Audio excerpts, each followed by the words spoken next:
welcome back. This is a 2-hour special live coverage right here on K24 this morning on Career Talks. My name is Shiko Kaitani. We are helping you out if you are a student trying to make that critical decision as to where to go next. Of course, if you are a professional hoping to switch careers, we also got you covered. We've got the right panelists in place to start taking in your questions as well as some of the comments that you may have. We are broadcasting live from Serena Hotel right here in the capital city. In fact, this is the Alamanda Ballroom, and we're definitely looking out for you via our social media platforms at K24 TV. The hashtag on Twitter is K24 This Morning.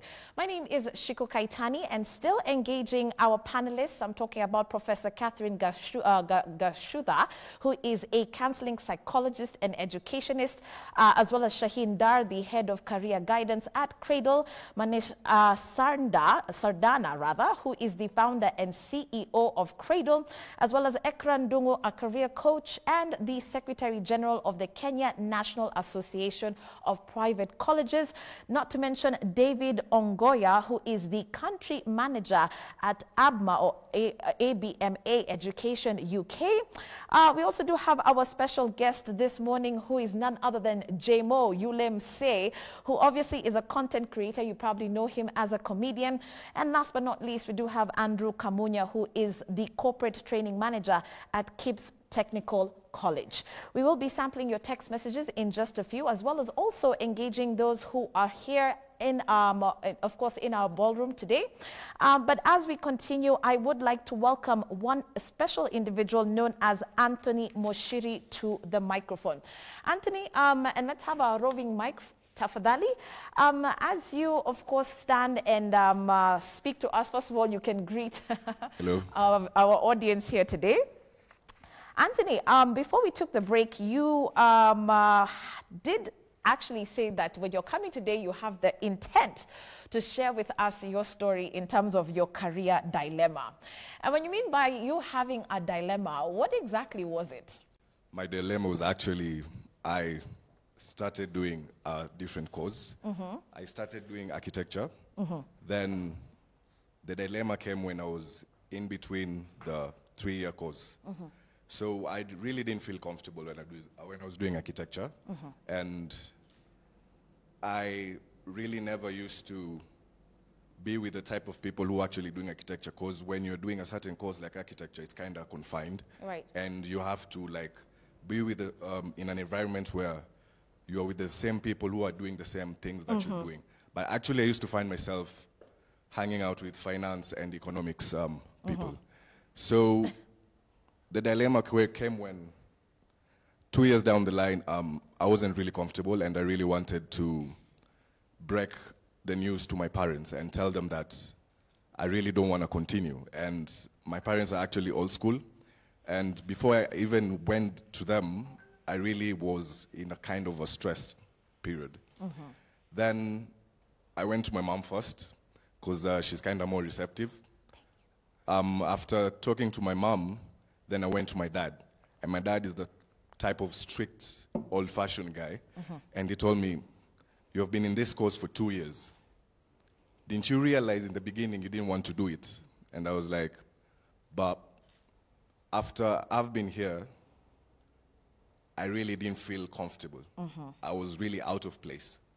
So then my mom took the initiative, and my dad he wasn't really that receptive as well. So my mom took the initiative and took me to a life coach, life and career coach. Her name is Ekran Dungu, is one of the panelists. Oh. Yeah, then first of all, I really didn't want to meet her, because I was like, I know myself, I know me, so why am I going for a career guidance? Then she actually sourced for me. She called me, told me, you really have to come, because it's really important, because you might know, you think you know yourself, but you don't really know yourself in a bigger macro type of way. So when I went to her, she took me through a 1-year process, continuous process of knowing me. Because being a career guidance counselor, you have to build the trust with the person you're guiding. So it wasn't like kickstart, like something which was natural. As I continued talking to her, as she continued like doing the psychometric tests, she continued knowing me as a person, and she got to understand me for who I am and for what I want to do. And she guided me to a career that I'm doing, to a course that I'm doing right now at Riara University. Right now I'm doing a Bachelor of Business Administration with a specialization in finance. And since I've been there, I've been really, really comfortable. Because one thing she noticed about me was I really like solving problems.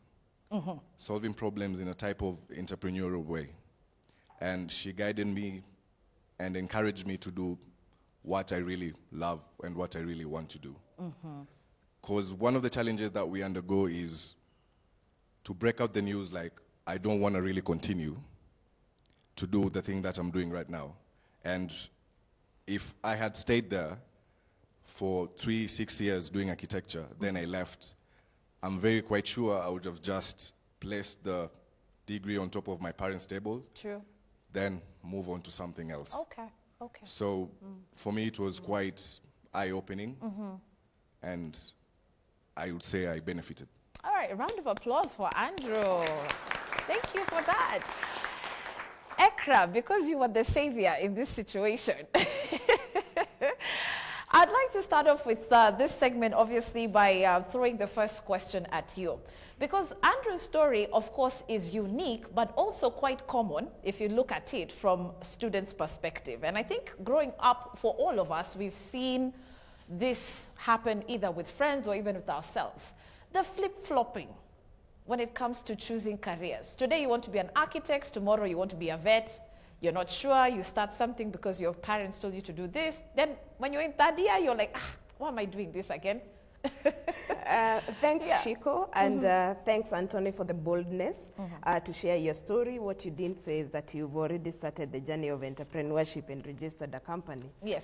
Yes. So I have been with youth the last 20 years. And one thing, the first thing they ask for is which is the most paying career.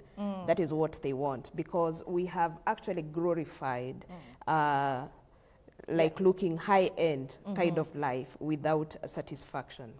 So when I experience them, the first thing is that their parents also, they want them to become the doctor they never became. They want their kids to become the lawyer they never became. Yeah. Like for me, I wanted to be a journalist, so I'm still feeling that we should exchange the podiums because that is what I wanted to do. Yeah. However, that is not what I do every day, and I'm very passionate about youth and what I do every day, and I love it, every bit of it. So to the parents who are listening, I would encourage them that at least they talk to a professional, and I am not the only one, because there are several other career coaches who can guide somebody from which course do you take. For example, I had a recent case where someone came to my office. The courses that are selling right now is health-related courses.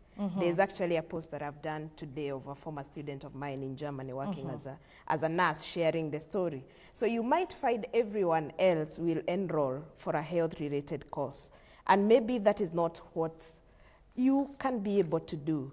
Then these are the moments that you go and you find somewhere a doctor with his earphones enjoying his music, because maybe he was supposed to be a musician. So psychometric tests are very, very important because they help somebody to understand themselves in a deeper way that they do not even know themselves. Yes. All right, David, careers really are changing, if you think about it. And I think COVID has really taught us to look at things quite differently this time around. And I guess you could refer to them as the new age careers, because now everything's, going online. We're talking about doing things virtually today. So how does this obviously affect your choice, by the way, in terms of your career path as a student? What do I need to keep in mind going forward, by the way? Thank you very much, Shiko, for the question. What I can say is COVID has really changed a lot of things, how we do business, how we interact with each other. And most of Kenyans, or I can say a huge chunk of the labor force in Kenya was not digitally literate. And they are finding it quite a challenge, especially the older generation. The other day I was at a court of law here in Kenya to follow up on some personal matters. And what I realized that our lawyers, our judges, and most of the people who work there, they lack this kind of digital literacy, and also on emotional intelligence, and also on how to work well with the people, and also how to do report writing. Because at the end of the day, before Corona, we were communicating mostly on face-to-face basis, and now you have to send emails and you have to send reports, and these kind of soft skills are really, really, really critical, because at the end of the day, you have to communicate properly and well the way you have been communicating on face-to-face basis. Another thing, there has been a growth of professional education in Kenya. You find that the government is really putting a lot of emphasis on specialization. This will change the career path in that you will find employers focusing more on do you have professional skills? Because for you to go through a professional education, there is a lot of skills like, for example, working with people, communicating, that are embedded into the content and into the career as compared to academic qualification I was talking about. And also, if you also check what the government has been doing in form of CBC, they are really more into skills, because they have realized that at the end of the day, our country, which is one of the top in Africa in terms of education and everything, more and more employers are focusing on capability. Do you have the capability and the capacity to deliver? That's why if you check even job adverts of companies like Bolt, Safaricom, and everything, you might be surprised you will not see a degree or in so and so. They just list what they want you to do, and they tell you, we want you to have strong communication skill, strong analytical skills. And these are the skills that will open golden opportunity for you. And also another thing is the government has been putting a lot of emphasis, just like Mr. Manish said some time back. We need to focus on career guidance, not just when joint admission board, I don't know how they call it nowadays, COOPs, how they select students. You find that when I was doing my Form 4 is when I was asked, where do you want to go? What do you want to study? Now the government is putting focus on, let's start it at primary school through the competency-based curriculum. Let's have career counselors in high schools, in universities, in colleges, and also in churches. We'll find that pastors are also getting into this kind of trainings. So this is going to change, and one of the issues that they discovered is, for you to do what you want with a passion is your whole being and everything, mental stress and such kind of things. Thank you. Okay. Asante. Thank you so much for that. If we can have our microphone here for Jemo to answer our next question, tafadhali. But James, getting back to you, if I can call you that, there's something that a lot of us can pick out from the years that you've been doing this, and this is this word known as consistency. What really is the power of consistency, especially in kickstarting something and seeing it all the way through, so that even as I'm thinking about that career choice, I need to understand, if I'm getting into this, do I have the stamina to go all the way? Yeah, I want to especially talk about content creation. And for you to build a brand on something, you really have to do it every day. When you're waking up, how do I create like the next video? True. How do I serve Kenyans the next content? And so one of the things is discipline. You have to have a schedule. You have to know, like, every week I'm doing X, Y, Z. Yeah. Because now it becomes your company. You're running it. You see, most people are so good when they're working for somebody. True. Because you're given instructions. You need to be here Monday to Friday, 9 to 5. You need to do X, Y, Z. So it's the same thing when you're building your brand and when you're doing especially matters to do with content. So for me, since I started the JMULMC platform, that is in 2015, it has been video after video after video, because it helps you to able to beyond, how do I improve my quality? How do I serve better stories?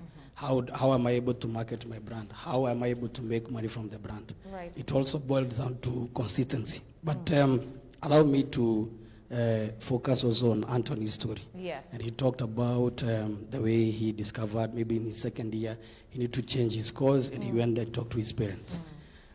My challenge, especially to our panelists, there are very many students who comes from humble backgrounds. True. So they don't have the luxury of going and telling back their parent, like, I want to drop this course and do this course. First of all, some cows were sold for you to go to university. Yeah. And there are no other cows to be sold. So you cannot. utamaliza hiyo course. Yes. So if there's a way where someone can make that right decision, whether you're coming from a humble background, a middle class, or maybe a well-off background, and then you're able to make the decision when you're young, say in primary school or in high school, so that as you progress to university, you're not now thinking, because a lot of resources are being wasted. Yeah. We are seeing some students drop off from colleges, and some of them you're dropping off without an option. True. You don't have the course, but there is no other option for you to go to. Yes. Okay. Thank you. Thank you so much for that. Mr. Andrew, I'm going to engage you shortly, but I want to throw something to Professor Catherine very quickly. Prof, the issue of parental pressure when it comes to making these critical decisions seems to be very real today.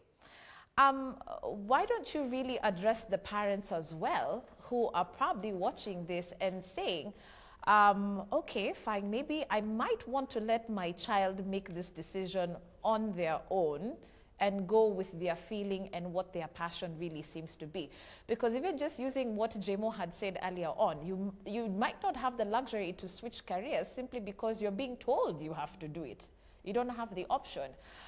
And so how all of this also is affecting the emotional and the mental state of the child. Right. Shiko, I've written a book on effective parenting in the 21st century. And one of the things that I address in that is for parents to allow themselves to have the knowledge of parenting. Okay. Because when a parent is parenting from an ignorant platform, then that has a lot of negative consequences on the child, not only on career, but even on personality development of this child. And therefore, for you parents who are listening to us this morning, I want you to appreciate that your child is unique, and every child has an orientation and trajectory of life that is different from other children, and therefore allowing your child to bond, to continue revealing himself and herself, and consulting career coaches, consulting counselors and psychologists will help you as a parent to be able to support your child in a better way. You don't have to know everything as a parent or as a guardian, but you can draw knowledge from those that have. And we have a lot of them. You saw when they were getting introduced. So seek that counsel, seek that knowledge, so that you do not misguide the child or take the child in a direction that is going to be very hurtful, that is going to be very depressive. We receive students like Anthony who come to us because they don't have an opportunity of switching. And at that point when they are coming, they are depressed, they are psychotic, they do not know how to handle themselves. We realize, parents, we are having very high preference of depression and mental illnesses in this country. And some of the reasons that are making us to get there is because of the choices and decisions that we make regarding our children. So seeking support and counsel, and also listening to your child. What does your child want to do? Even the little that they say. And if they are not very clear, those children, then you can subject them or take them to the professionals who are going to help them to be able to think through, realize what their talents are, what their interests are, and then the placement or the access of the right career, the right trade area is going to be realized. Okay. Thank you so much. And just to emphasize on what Professor is really talking about, I told you earlier on, we've got text messages already coming in. Listen to this, dear viewers, and of course, our guests here today. Someone says, hello, Shiko, I'm Nikita from Kisumu. I'm in a national school, and I've always wanted to be a fashion designer and psychologist, but my father believes that a person from a national school can't study such courses. He wants me to either do medicine and law, yet I'm not interested in those courses. Kindly advise. Someone else says, by the way, my name is Bedan Anthony. I am a third-year engineering student at Kirinyaga University, but I have trained in martial arts, and I have this passion of becoming an actor. I don't feel the engineering in me, and acting is also becoming tough to land a good role, particularly if you're not allowed in Nairobi. Also, I don't want to discourage my parents. How do I go about it?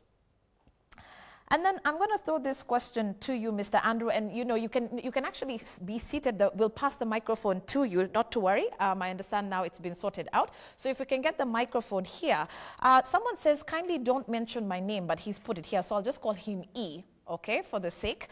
He says, I want to ask the KIPS staff if they will allow me into their institution, because due to poverty, I did not report to my Form 4 class due to lack of fees, hence making me get a lower grade of D. Please, if they can help me go back to school or secure position for me, I'd be grateful. So we have 1 minute to go before the break. Kindly, if you can respond to Mr. E here. Yeah, thank you, Shiko. I'll respond to two questions. Yeah. One, concerning career choice, that in connection to what Prof has shared, we need to have special engagements with parents first, to make them understand that the young people have an interest in particular areas, they have a passion, and these areas have opportunities, and therefore they need to allow them to pursue what they feel they are best suited for, instead of pushing them to do the traditional, or rather the mainstream careers which the young person may not have an interest in. So once we've talked with the parents, then now, and this is actually happening at KIPS College, there's need to have a further discussion with the young person or the student in the presence of the parent and agree. Yes. Okay. Then the other issue concerning financing of programs, if a person is interested in a particular course, KIPS, we have a foundation in conjunction with Higher Education Loans Board, where students can apply for loans, which they pay 1 year after completing their courses. But again, this is on merit. We look at many factors. One, academic performance. We also look at the discipline of the student and their background. And this is actually done with the help of Higher Education Loans, just to know the level of need of that student. Okay. Yes. All right. Thank you so much for that, Mr. Andrew. Well, with that, we're going to take another short commercial break right here on K24. Remember, it's All Matters Career this morning, and we do have, of course, our panelists still here to answer some of your questions. Our team is working hard to compile some of those questions as well as the comments that are streaming in. Please don't be shy to also, by the way, throw in some of the concerns you have as far as that career choice that you have made. If you are a student and if you are a professional as well trying to make that switch, we also welcome you as well to engage us. My co-host Paul Ngalambuvi is on standby to engage our audience right here in the ballroom, so we will be getting back with him in just a moment. But keep talking to us. You know those socials at K24 TV on Facebook, Instagram, as well as Twitter. We'll be back.